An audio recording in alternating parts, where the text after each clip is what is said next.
like, how would you ever think that that would help anything? It puts their anger onto the kids. That's it really why. Is, yeah. Hi, everybody. Welcome to Someplace Underneath. I'm Amber Nelson. Natalie Jean. Yay. Yay. We're just talking about, people that beat their kids, and it's not good.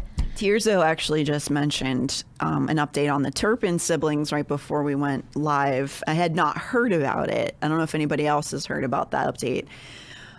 You guys remember the Turpins? It was. I don't. So fill me in. I feel like you would at least recognize like the family photo of them all in the these Dr. Seuss shirts or the Elvis wedding. No. Really? No, I live in a broom closet, Natalie. Oh, that's right. I forgot. The abused one, and I do it to me. I forgot. I just I had to get you out of there today. Right. The Turpin family was this parent. They had, I think, 10 children. I forget how many kids they had. They like kept their kids captive. Basically, there we are. There's a picture of them if you're watching. The dad really groomed the wife. She was a minor when they started courting, but then she became what happens sometimes to the victims. They become they then victimize people. So the mother and the father kept their kids essentially locked up in like chains and stuff. And one of the daughters, we keep seeing this happen, and we're talking about one of the other ones of this caliber today, but where the kids are asking for help over and over again, no one helps them, and then eventually a kid escapes, says, "Can you help me? My siblings are gonna die." And then finally they get taken out of the house. So the Turpin kids had that situation happen. One of the older daughters escaped in the middle of the night, had not ever really been outside of their house, didn't really know how to read, didn't know much about anything, but found a way she figured out how to steal a phone and like call 911 and was like, "I don't know what to do. I'm outside. Can somebody help me?" That's a lot. I mean, because if you've never been out to, outside, seen a phone really, that's like if I was in outer space and it was like, "All right, Amber, find the modules and get us back home." I'd be like, "I don't know." Yeah, no, it's a really tragic, fascinating story, and the kids are badasses, and they've come out and spoken out quite a bit since then. But apparently some of the younger Turpin siblings were in a foster home where they were again abused, which is just infuriating. Like you would be, if you took those kids in, you would be aware of their story because it was very public. And so what? You just thought, well, maybe if I beat them some more and abuse them, what? Like, is that what were you getting a thrill out of it? Like, what's your, why? That's so horrible. Well, shit. I'm so mad. I hate that so much. That makes me so angry. But at the very least, I guess these foster parents are being charged. They got caught. That's a good thing. Could I be a foster parent? Like if I have an office in my house? I mean, the weird, like, paradigm conundrum thing that we have in this country is that it's seemingly very overly easy to become a foster parent and very, very difficult to adopt. So it's like, I get why it's a difficult loophole stuff to get to an adoption, but foster children are treated as disposable in a lot of places, which is terrible. And our foster children, that's like, oh, you can come live with me for like a month? There's a lot there. I've brought up a woman that I follow actually before. Her name's Laura. I learn a lot about foster care from her, but there's many different levels of it, and the idea is almost always you want to be able to reintegrate them with their family.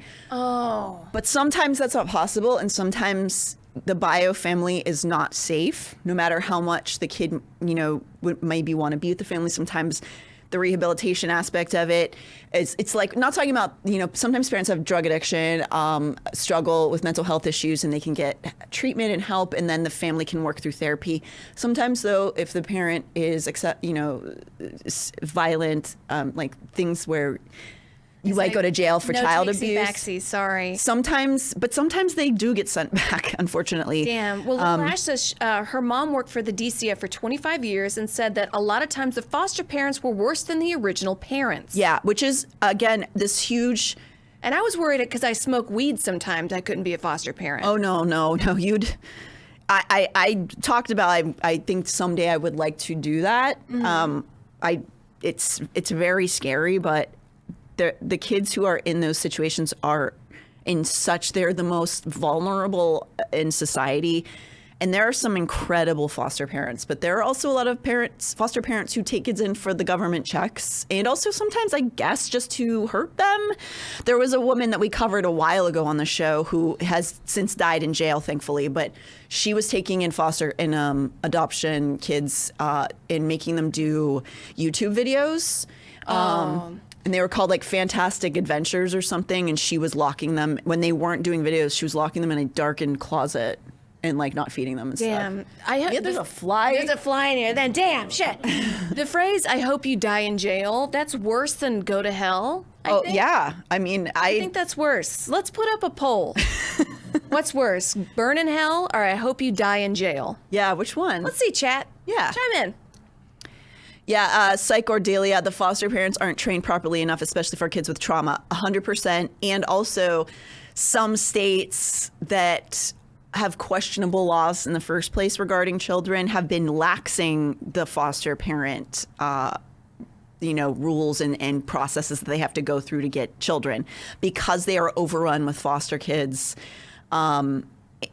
We could talk about maybe societal issues of why that might be. Certainly, I'm sure if Project 2025 goes through, there'll be way less kids in foster care. So nobody worry. Deal. We just want more kids to go die in machines, Natalie. We don't care about their mental well-being. Sometimes it does feel like we're headed back that direction. I don't know. Right. We need Peter Thiel to get more money. Come on. I know Elon's going to be the world's first, I think, trillionaire.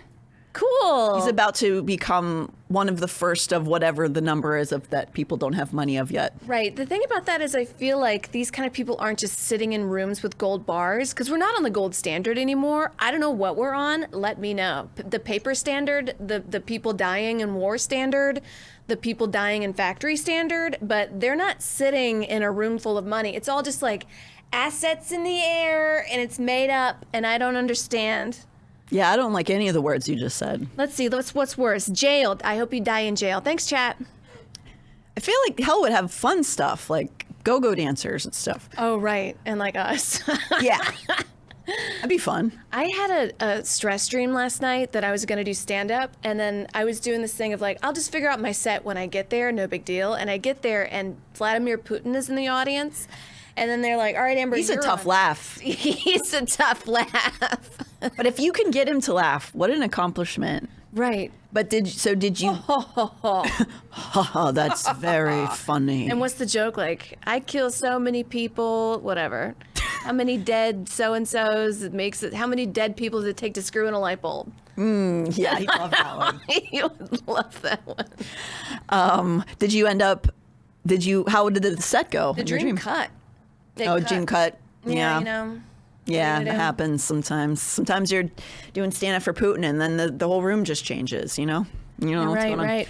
I just came back. I'm a little delirious. I just came back from my beautiful cousin's wedding in Kansas.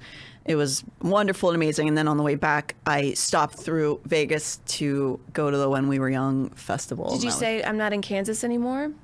I did. And everybody laughed and laughed, and they loved it. It was great, though. Fall Out Boy was fantastic. I'm sorry, Tirzo. Tirzo was very upset they didn't get to make it to that show. My Chemical Romance played Black Parade in entirety, which was awesome. Acid Bath was playing, right? I don't think so. No? When We Were Young? They were on the bill. They were? Yeah, I think so. I believe you. There was a lot of bands, so I definitely didn't see a lot of them. I'm so jealous. I didn't get to go to the Korn concert, and now I'm like thinking about it. I thought you were going to the Korn concert. No, I tried to sell my ticket, and I lost money. Oh. But that's all right. I'm going to take it as I might have gotten hurt if I would have gone. You would have gotten too cool. I'd have gotten too cool. I'd have come too hard out of joy. But whatever. Natalie's the next TOG stream. When is the next TOG stream? Do you know what that stands for? Toads or God. Yes, that Jackie and I do. We do a stream where we decide which would be better in different scenarios, toads or God. That's right. Yeah. Right. What do you think? So, like, in a terrarium in your backyard. Toads are God. I mean, God, toads should not be stuck in a glass. No. God's like, get me out of here. God could be like, he could make himself microscopic and it would seem like he was in a huge building. You know? Right. And he's in all of us, right? He's in you and he's in me. And it hurts. And it hurts. Sorry, that was an actual question. I believe our next one is November 7th. We had to do some juggling of the schedule. So the next Throne of Glass stream, I believe, is November 7th, but it's definitely listed on the LPN Instagram calendar stuff. Yeah, go check out the Last Podcast Network on Instagram, and they have our monthly schedule. And I know we keep saying this, but I swear to you, the season 4 is coming. It's been a lot of work, and I have been making sure that we do the highest of quality because it's really important to me this season. So that's coming, but we have a lot of Mormon-related content today as well, just by chance, but it's also stuff we're definitely going to be talking about this season quite a bit. It's fun. The thing you found was great, though, because I had not seen this update, because you guys are probably familiar with garments, right? If you were never Mormon, you've probably heard us talk about it, and you know, one of the content creators who talks about it, but garments are magic underpants. They look like 18th century pajamas. You cannot come in them. No, I don't think it's possible. I feel like I would get a yeast infection immediately if I put one of those on. But you know, to each their own. But yeah, I don't think anybody's ever said it's great for their hygiene. Because you gotta flow, you gotta breathe, you gotta sleep naked, but you can't do that as a Mormon. Sew it up. Yeah, so garments generally, they started way back when Joseph Smith was still around, and they've shifted styles, which seems like, well, then you're just making arbitrary things up, but whatever. They were really long, and they fit under normal clothes for the time period when they were I could not. developed. My sensory issues, it would just be like, get it off of me. Like you see me now, I'm in like a strapply thing. I need to breathe. My skin needs to breathe. I feel like if the garments make your body like itch, they would just they would put you in a pyre and set you on fire, because that's very much like, oh, well, she's pure evil. She's the devil. Yeah, the clothes are trying to tell us something. Right. But they might have some new clothes, but it's like alleged. But I tried to sign on to the Mormon website today, and I pretended to be Mormon. They're like, put in your special number because you're given a special number. And I was like, fuck yeah, I'll make it up. And I like made up a bunch of numbers, hoping I could. You tried to hack into the mainframe. Hack into it. And they were like, no, sorry, bitch. And you wanted to see if the garments were what you heard the rumor was. Right. So I signed on as a non-Mormon, and then I looked up garments, and I tried to order some or look at it, and I just kept getting this weird block. But yeah, I kept getting that. What does 500 mean for all you tech-savvy folks? Isn't that usually when there's just like a page missing? Or is that 404? I don't know. Isn't that... I feel like 404 is when something's missing. I don't know what 500 is, but here's a guy, we can play a clip. He's talking about these alleged new Mormon, because they just decided we can make them sexy now, or sexy. You know, here we go. Big news for Latter-day Saints. Now, this has not been officially confirmed by church news yet, but some international members are seeing new garment styles in the church's online store. On the website, if I change my country to Kenya, for example, it looks like there are sleeveless options for men and women, and a couple of different slip options for women. Of course, garments have changed a lot over the last 100+ years, but to be clear, these new changes are just changes in style. Garment symbolism has not changed, nor have the covenants that we make in the temple. I'm not sure when or even if the church plans on making these styles available worldwide, but I think the more options the merrier. What do you think? This poor guy too, he's an active member, and he is just fighting for his life in the comments. Yeah, you can't let those shoulders be seen though, because I might flick my bean. Oh, the shoulder? Look at this shoulder. I mean, I will say a nice set of shoulders. Very attractive. Yeah, I'm trying to work on my bands in the morning. I've only been doing it for a week. Working out and dieting the first week or so, it's kind of like at your first job before you got a paycheck, because you're just like, what the fuck is this for? You know? What's going on? Why am I even doing this shit? I want to quit. And then you like get the paycheck of the muscle, and you're like, oh, right. They pay us. Right, they pay us. Throwing Esther Brony's FLD FLDS different than LDS. It is a branch of it. So whenever Joseph Smith died, we'll get into this a lot deeper on the season, but when he died, there was like what will happen is like a bunch of different people will be like, well, I'm the leader now. And so there was a bunch of dissent. One of the biggest ones who created the main one that we know now as the LDS Church was Brigham Young. And then years later, FLDS became because they wanted to branch off. They were saying polygamy no more. We don't want to do polygamy. And they were like, we definitely want to do more polygamy. Yeah. And in fact, more wives who are younger.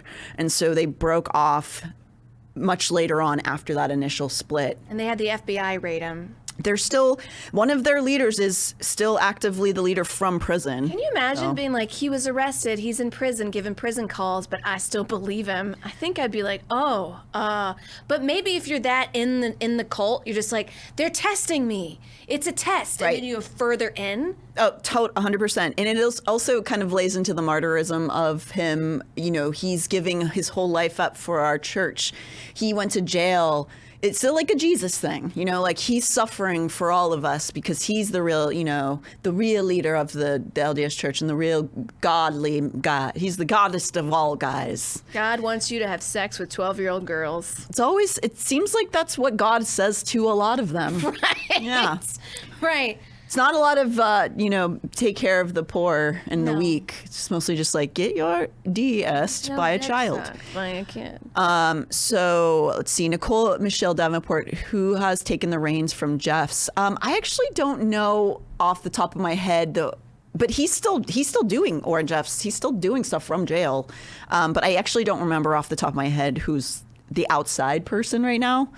I watched Keep Sweet, Pray and Obey, on Netflix, and it was bonkers. Yeah, it sucks. It's a big bummer. Because when you're telling women to speak like this, you're essentially taking away all of their power. So they can't just speak like a normal human being. This is just my normal speaking voice. But if you just have to speak like this the whole time, everything's just going to be taken away from you.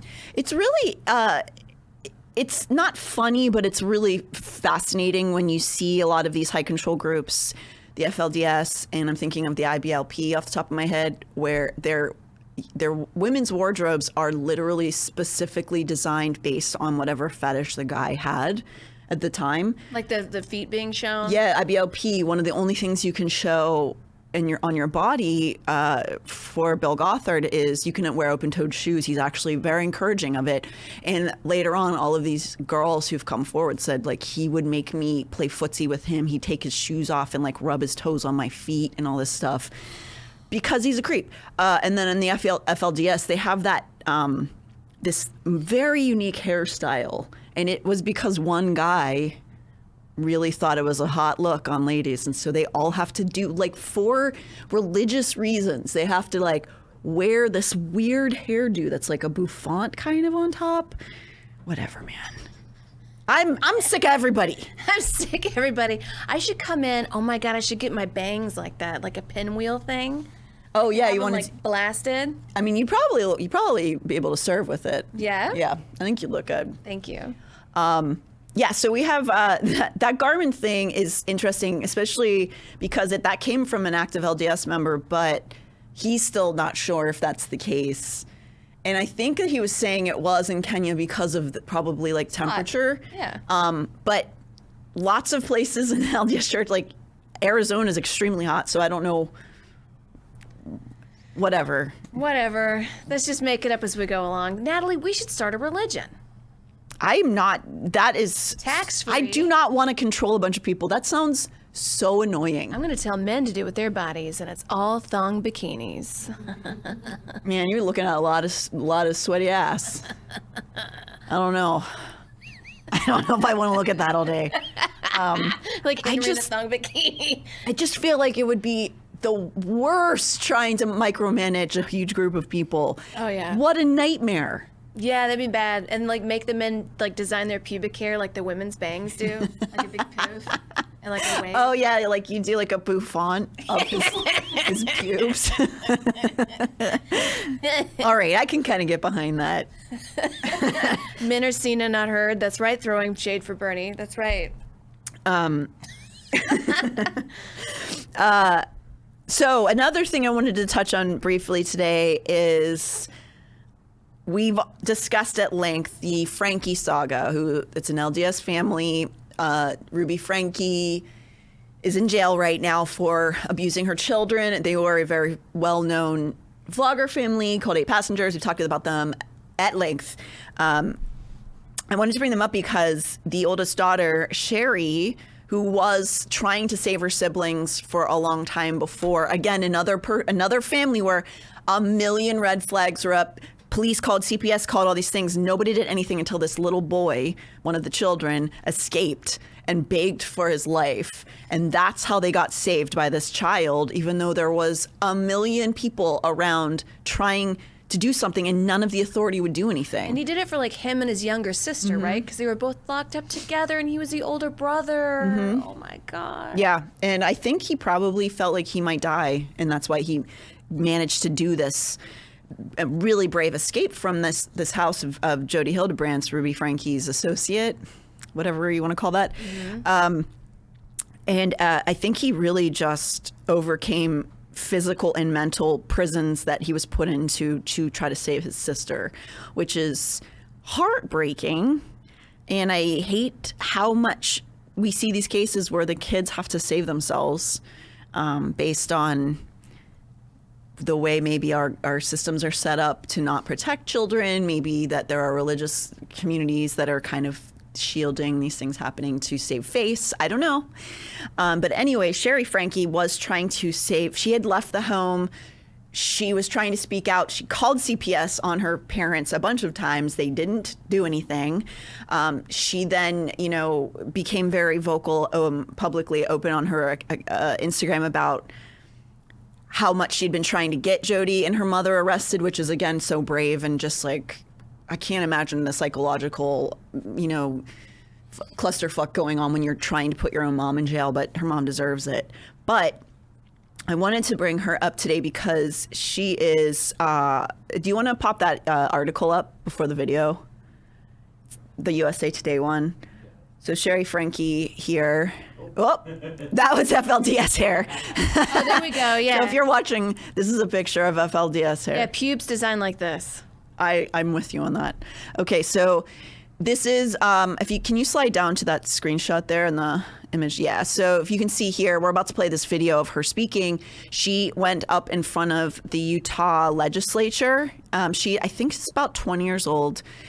And she is speaking out not against her mom now, but against family vlogging in general, which if you ever watch this show or listen to this show, you know that that's something that we both are very against. And I feel like it's going to be one of the things that we're going to hopefully look back on in this time period and like be disgusted by. There's people like you called out in the video we're about to see. Apparently, like people were in the comments like throwing shade at her, saying like, just let the family vlogging continue. We love your family. And yeah. Crazy, like yeah. So because Shari Franke is very vocal on her Instagram and her social media, and after she gave this speech that we're about to watch, she posted about it and gave the whole transcript of it in her Instagram in her comments. And there was, of course, a bunch of people supporting her and telling her she's super brave and all this stuff. And on top of, however, on the other side of it, a lot of grown-ass adults trying to argue with her. Obviously, people who consume mommy vlogger content and being like, you just because your mom's evil, why are you trying to take away all of our basically the cognitive dissonance of not understanding that you're proving her point by saying, I'm so obsessed with this child I've never met's personal life, how dare you try to take that away from me, which is just the thing she's trying to explain to you. Like, that's not normal. That's not okay.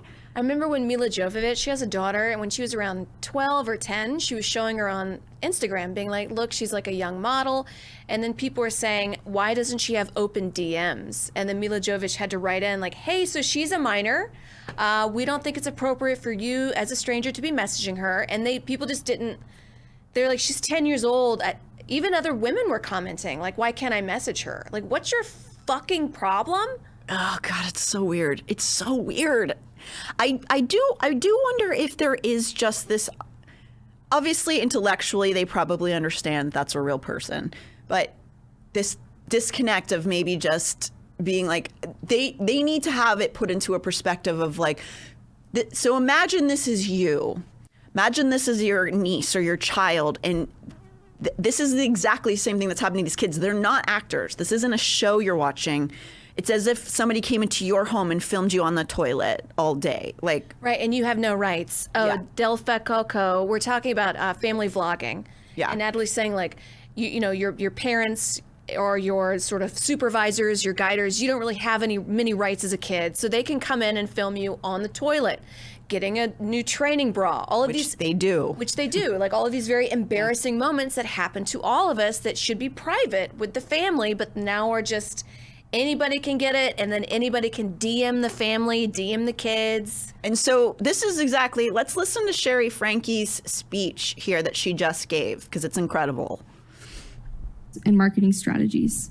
The difference between family Let's pop it back blogging there. and a normal business. 1 second. Seltzer water. I'm not drinking booze. Just kidding. Throw some in there. Some schnapps. Right. Thank you for having me today. My name is Shari Franke. My mother, Ruby Franke, is a prominent family vlogger that was arrested last year for child abuse. I don't come today as the daughter of a felon, nor as a victim of an abnormally abusive mother. I come today as a victim of family vlogging. My goal is not to present any idea of a solution to this problem, but to shed light on the ethical and monetary issues that come from being a child influencer. When children become stars in their family's online content, they become child influencers.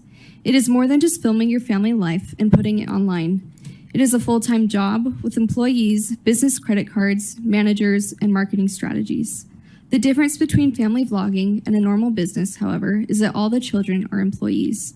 Children from before they are born to the day they turn 18 have become the stars of family businesses on YouTube, Instagram, and other social media platforms. Utah is specifically a hotspot for family content due to the LDS culture around family and the goal to share the church with the world. We also have large families, which makes family content more lucrative. Specifically, many parents film their regular family life as an online video blog called a vlog. But I want to be clear that there is never, ever a good reason for posting your children online for money or fame. There is no such thing as a moral or ethical family vlogger. At first, family vlogging is an alluring business that can bring high revenue. For my family, it became the primary source of income, as is often the case with most full-time family vloggers. Many child influencers are paid for their work, as I was, and this money has helped me in my adult life. However, this payment was usually a bribe. For example, we'd be rewarded $100 or a shopping trip if we filmed a particularly embarrassing moment or an exciting event in our lives. Or other times, simply going on vacation was expected to be payment enough because most kids don't get to go on regular and expensive trips. Never mind the fact that the child's labor is actually what paid for the vacation or trip. Can you stop for a second? Yeah, I don't know if you caught all that, but she's saying I was bribed to film embarrassing moments. $100.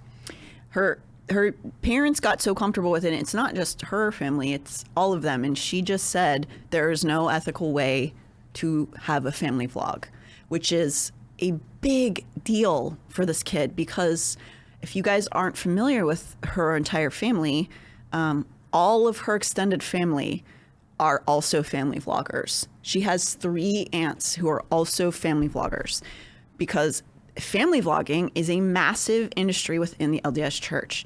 And Shari is still an active member of the LDS Church. She still has a very strong faith. And she also is much closer to her aunts, who kind of were helping her, but I'm glad that she feels like she has them. I question their decision making, but she's going against them because those families are still doing it.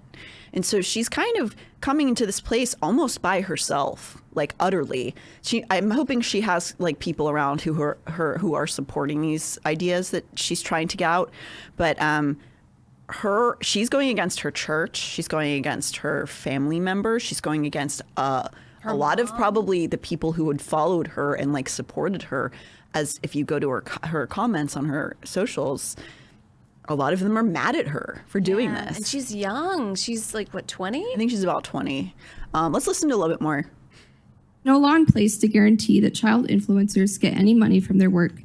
If a family account does not become an LLC, parents are taxed heavily for paying their children.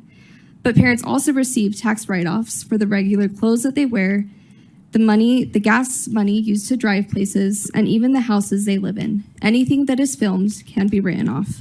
And even after registering their business as an LLC, there is no guarantee that children will get paid.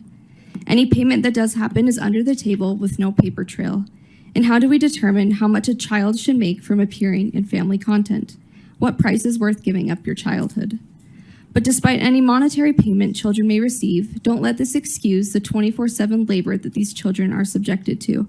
As a child, I was fully aware that I was an employee. The business was successful when I was happy or when I shared my hardships with the world. Some of our most popular videos were when my eyebrow was accidentally waxed off and the whole world saw a crying teenager when I just wanted to mourn in private. Or the time I was violently ill and got the leading role in the video that day. My friends became scarce because dates were filmed and none of my friends wanted to be on camera.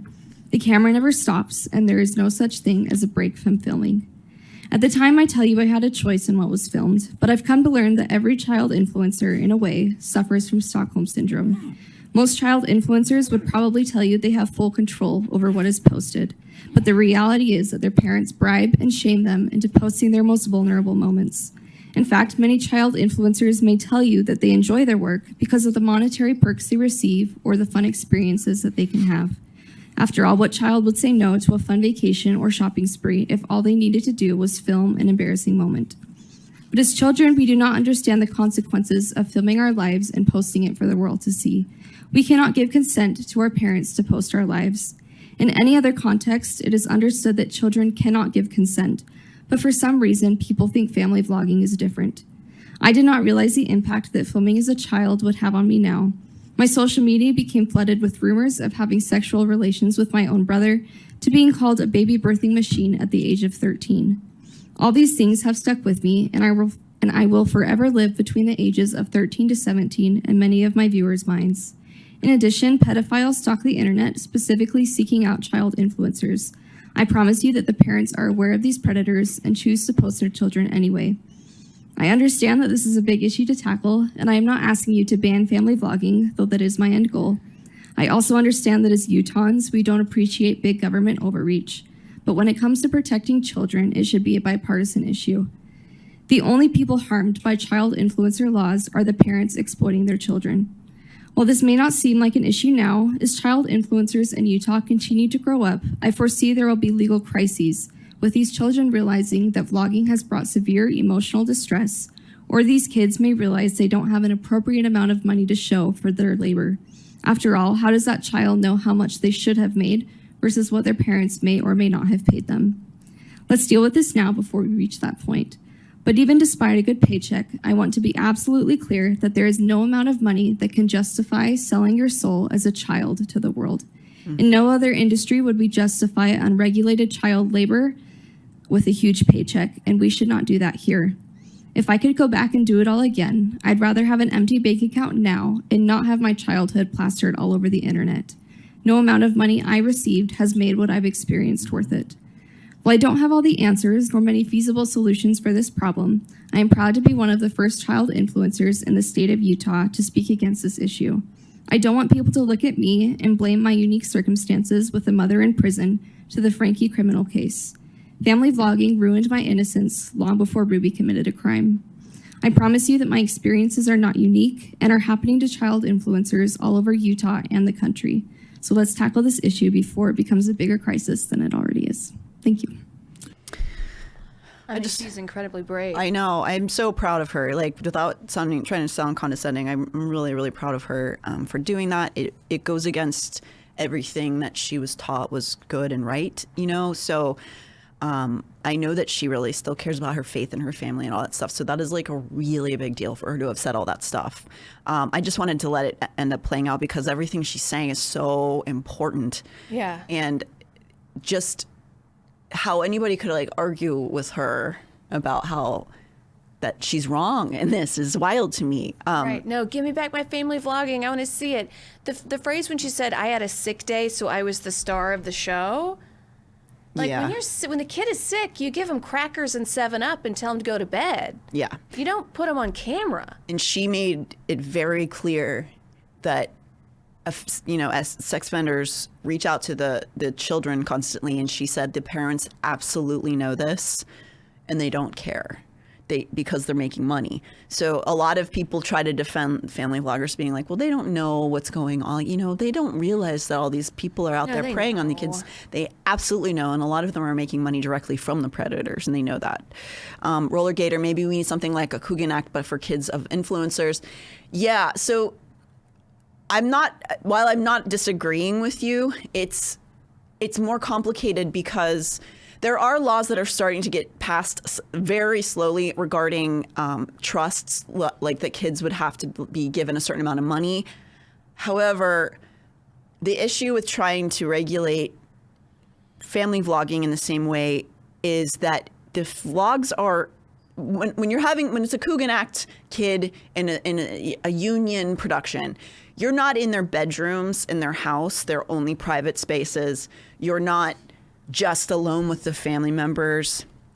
You have production, you have nannies, you have tutors, it's not like everybody in the film industry is looking out for kids, but there are a lot of people looking, and there are a lot of people maintaining regulations, even if it's just for legal reasons, even if they don't care about the kids. With the vlogging families, the only overseers are the parents. And so we've just set them up as, because they're the parents, they must know best for their kids. So we just let them do what they're going to do. And unfortunately, some parents aren't looking out for the best interests of their own kids. They're looking out for money. They want money. Right. They want attention. And they get it from exposing their children to everything that's bad in the world.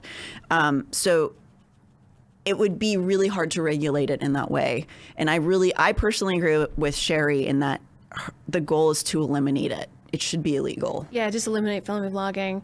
I like that she called her Ruby and not Mom. Oh. Yeah. I mean, she's making it really clear that woman took everything from her as a child. Like, took away her innocence, took away her privacy. And this idea that they were living in the contradiction of any really, LDS or otherwise conservative families saying, like, we're teaching modesty and we're doing all these things while also filming their child shaving their legs in the bathtub for the first time for money. It is a contradiction of itself. It makes no sense. It's nonsense. Right. Saying that you're like doing this like conservative family values modesty thing while also showing your children in their bathrooms and bedrooms. And filming, talking about sex with them, filming that was in that family they were showed their little girl trying on her first training bras, with not only putting it on the internet, but also like having her with her brothers and her dad and all this stuff. And it's just like, what? In what fucking world would this be normal? Like, considered just like cool and fine if you weren't putting it into the frame of like, it's like a reality show. It's cool. Don't worry about it. If you just saw somebody doing that, watched a kid being like recorded just imagine being in the department store and seeing a little kid I'd be like, trying on bras and their parents going like, yeah, turn to the camera. Yeah. Tell everybody how you feel about it. Yeah. How does it feel on your body? Do you feel uncomfortable right now? I hate it. I get weirded out by the Rizzler, which is this, I think I've sent, the people that go, we got the boom, the Costco guys. Yes. And then they have this one random kid whose dad is nowhere to be seen. And they're all like, how do you Riz on the ladies, Rizzler? He's like 10 years old. And he goes like, you do this on the side and this on the side, you do this. And he does the face, he does the thing. And he's so over it at 10 years old. It freaks me out. And then I go on the comment section like, yeah, Rizzler, haha, chicken bake. And I'm like, are we all chicken bake fried in the head?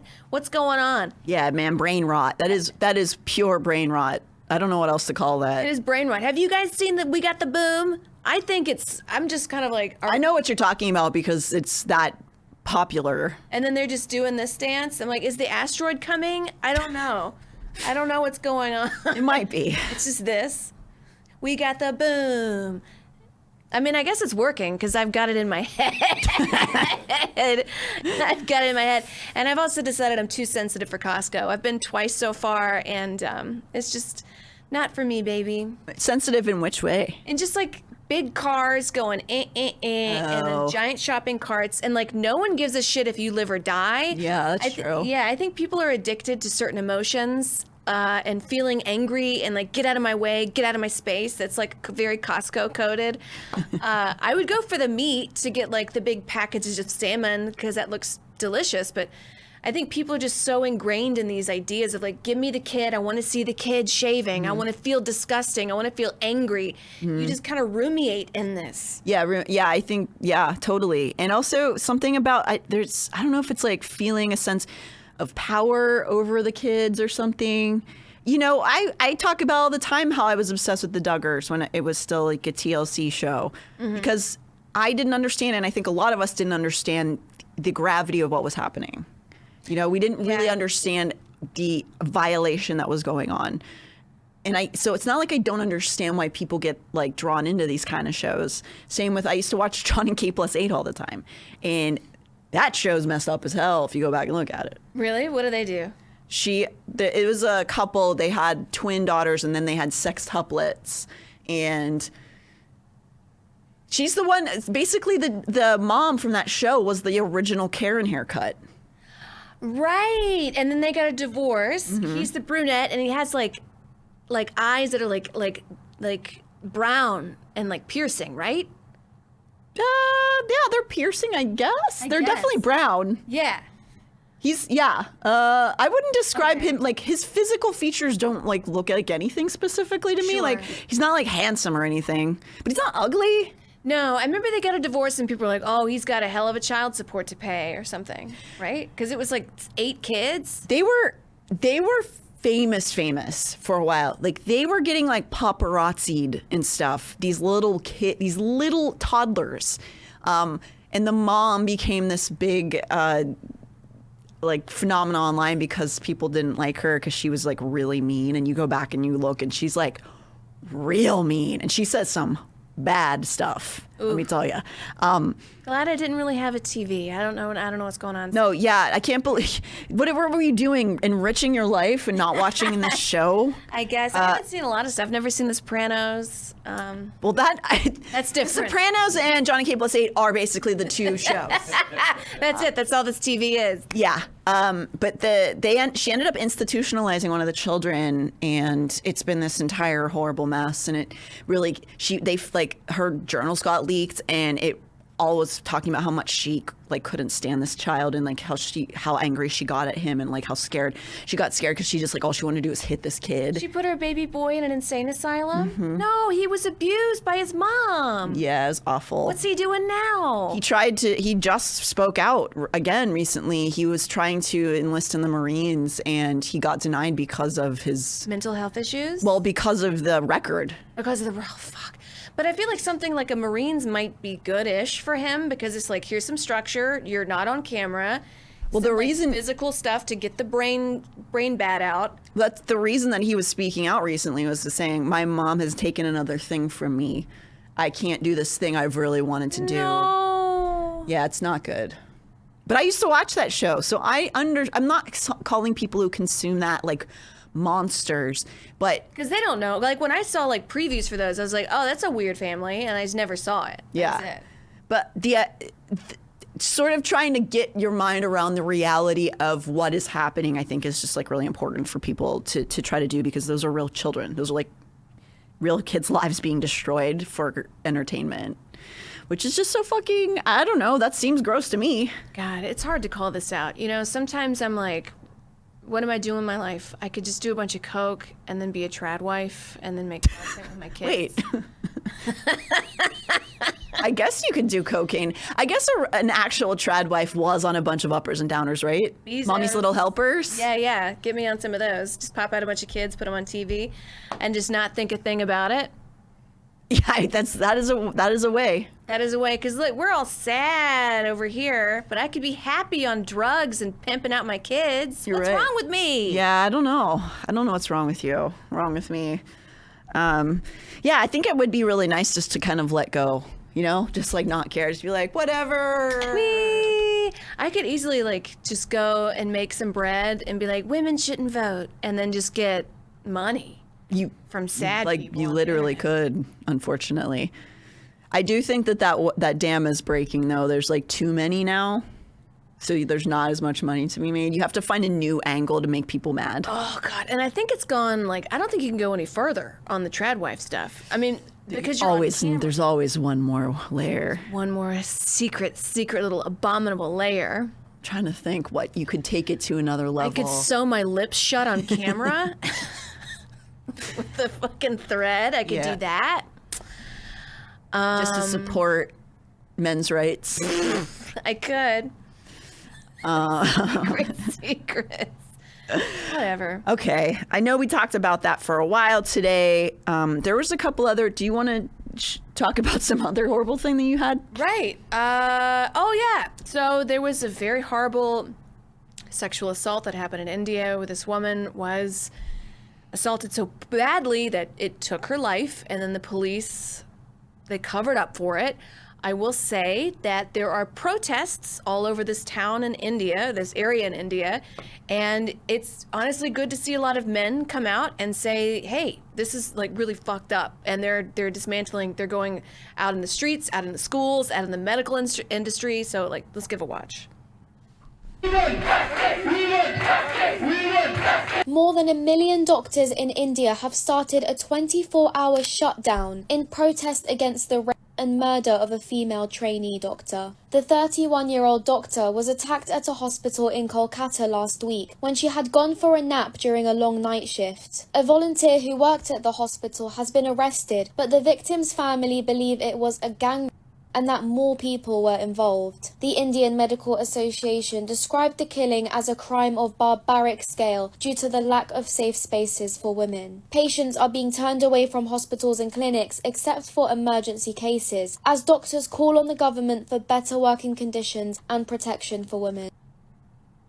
That actually is really moving. There's a lot more protests. I mean, like whole schools, like universities are shutting down because people are just like walking out of class, just protesting, basically saying like, this has to stop. We can't keep doing this. Wow, I hadn't followed that story at all. That's I mean, it's pretty. It's not good, but it's. No. I'm glad. Especially like you said. Again, men are not bad inherently, No. but sometimes in those situations, it's like all women fighting for it. So it's nice to see a bunch of dudes out there screaming. Right. Her assault was so bad. I don't want to get into details, but I mean, her bones. That's why they thought it was gang. Yeah, I mean, her bones were, her hips were broken. Like this was. Oh my god. This was horrible. And the police, like, they wouldn't let her parents in to see, and then like one of the cops might have been in on it, and then there was just so much male fluid found in her body. So it was so horrific, and that's a horrible thing that happened. There are a lot of people coming out. That's how horrific it is, and they're still protesting. This happened a couple months ago, but they're still protesting to this day. I mean, good. That actually makes me also want to bring up briefly a longer case we covered before, the Sandra Birchmore case, which is another cop-based assault and murder that is not Boston. Where the fuck is it called? I know what I'm talking about. We're both looking down on our computers. The Arizona one? Yeah. No, this is it is Massachusetts. His name's Matthew Farwell. I keep forgetting the name of the town that it happens in.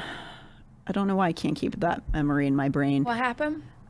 We covered her case 1 or 2 ago. Mm-hmm. She was a kid who was in the Explorers program through Right. the police force, and she was groomed by multiple police officers, impregnated by one in her early 20s. They groomed her for years. She was like 13 when she started it. And then the man that impregnated her staged her life ending. Oh, right. They was like cameras catching him going into her apartment, and then she was hanged, but then her autopsy showed that there was strangulation. Yeah. So he tried to make it look like she did it, and for like 2 years he got away with it and was continuing to be a police officer. And people fighting and being angry about this eventually caused like a federal case to open up, but it took a while. And it was him, it was his twin brother, who was also a cop, another cop, and then another fucking cop, were all assaulting her. And she, people are furious for obvious reasons. And so I'm bringing it up also just to bring up, they're doing a lot of protests out there. Her family and her loved ones want her name to keep being brought up, because this is why people are afraid of cops. This is why people want this system broken down, because these dudes just got away with this. He was like, they were on their police shifts and they covered each other like backs so that they could assault this little girl and groom her. And right. Because people are like, oh, if something goes wrong in your house, you're going to call the cops. I'm like, well, yeah, but hopefully the person that comes in wouldn't want to assault me. You know what I mean? Like, hopefully I would like trust you. Yeah. And you're not like raping some little girl on the side. Yeah. Hopefully if you're coming in my house and helping me. Because this is, you go like, oh, I hate the bad apple thing, because the idiom, if you finish it, is one bad apple spoils the bunch. But you never say that part, which is to say, if there's one bad apple, it ruins everything. Right. It's kind of like the bootstraps mentality. That was originally intended to be a joke, because you can't pull yourself up by your bootstraps. Right. You physically can't. And then we've just sort of adopted it, like, pull yourself up by your bootstraps. Do this thing that's impossible. Right. Yeah. But even if you go by that idea of, oh, just you can't, there's going to be bad guys everywhere. This is a systemic issue, because they all were helping each other. They were like bros in arms to make sure that they could each get away with doing this to this little girl who went into this program as a vulnerable child. She had lost a lot of her family to death. And like, so they had to put her in there for her protection and to give her like self-esteem. And a bunch of dudes in uniforms came and destroyed her life and then killed her and her child when she became inconvenient to them. So there's that. And then this is another one too that's in the same idea of these like positions of power and how dangerous they are for predominantly young women, but like, you know, kids in general. But this is a Border Patrol agent named Aaron Mitchell. If you want to pull up, yeah. So he was a Border Patrol agent, and he's in jail now. He had basically almost killed this child. He used his credentials and his uniform to pull this 15-year-old from school who was, I believe, they're not saying it, but it sounds like she was undocumented. And so he was pulling her from school, asking to see her papers. And when she didn't provide them, he's like, I have to take you in. But what he did instead was tie her up and assault her for hours. No. Tried to almost strangle her to death. And then these kind of dudes who are going to try to do this are going after the most vulnerable people. So yeah, he was a Border Patrol agent to access these kids who he thought nobody would, like that kid would be too scared to say anything. Unfortunately for his stupid ass, that girl immediately reported it. Yeah. Which is like fucking badass of her to do, because that must have been so terrifying. But he was banking, I know he was banking on, oh, well, she doesn't want to get in trouble. She doesn't want to, get taken back to Mexico. She's undocumented. Like, what's she going to do about it? And again, because he's in uniform, like, I'm probably going to trust you. And I would hope that you would be good. Or at the very least, know that you don't really have a choice if he comes to your school in a uniform and says, you have to come with me. I have to come with you, and I will, and not this shit. And so he did get arrested for this. He fucking better not be getting out. But he, I feel as though there is no possible way that that's the only child he's done that to. You know, there's just no way. Because it's too brutal. Like, who does it their first time? Yeah, I just can't envision that he wasn't doing this to other kids. And this is the first one, perhaps, who was brave enough to stop him. Again, another kid saving themselves from this. But yeah, so I mean, that's why people say they don't want these authority figures controlling people like this, like why the police force doesn't work, why Border Patrol is a fucking mess, because they repeatedly get caught doing this, and this kind of power is obviously not good for their psyches. They shouldn't be able to have that access to kids. Anyway, Well, that's fun. Yep. There was a big, never mind. There was a big, probably why I had a bunch of stress dreams. There was, because I live in Hollywood, and right when I was going to bed, just a bunch of alarms were going off, like a couple avenues down, and I tried looking up what it was, and it was like, man got shot in a car, man dead, man going down, man burglarized, and I'm like, oh man, whew. All right. That's fun. Cool. That's fun. It's exciting to live in the big city. In that big city. I wonder, because I'm used to living in kind of like war zone type areas. I wonder if I were to go live in the mountains or like a suburb or something. Mountains are scary to me. Would I freak out like 2 weeks in? I think everybody knows that I find the forest much more terrifying than a city. Oh, I love the forest. I've only ever lived in the deep forest or in the city. I've never lived in a suburb. I feel like Suburbs are a nightmare. They're a fucking nightmare. I cosplayed being a family woman and like just dog sitting in the suburbs. Not you, like our friend that lives way out. Yeah. And after like a week, I wanted to stick my head in the oven. I was like, And that's a cool area too, where you're talking about. Where I went to high school was like a dystopian hellscape. Like it was just, it's the cul-de-sacs. It's like it's what now is be considered Trump country. It's also where the kid who tried to assassinate Trump went to school. He went to my high school. Wow. Yeah, that suburbs are. He's dead. He's dead. He's super dead. He's dead. They killed him. Yeah, he's super. Which he shouldn't have done that. You can't do that. You shouldn't do that. No, you shouldn't do that. I don't condone that. You shouldn't. At all. You shouldn't do it. We got a silly video to end it though. Do you want to thank for the let's subs? thank the subs. Thanks subs tonight. Stay for Puffed, Arielio342, Tinkerbell 6_66. Thank you guys so much for the subs this evening. Yes, we've had a lovely time so far. God, we've talked about a lot. It's a lot of rape. Okay, let's go end it with a different thing.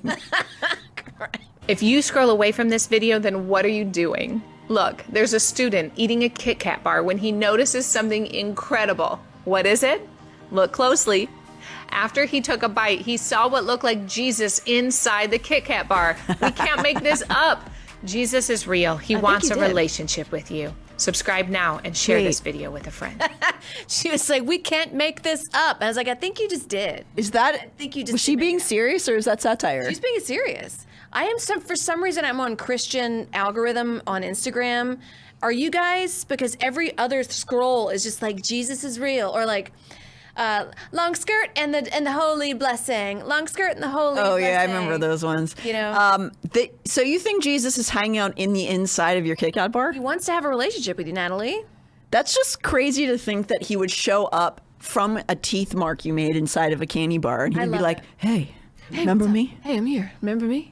What's up? What's going on? Hey, what's going on? You gonna lick me? You're gonna lick me. I want to get one of those toasters that burns the Jesus on it. Yeah.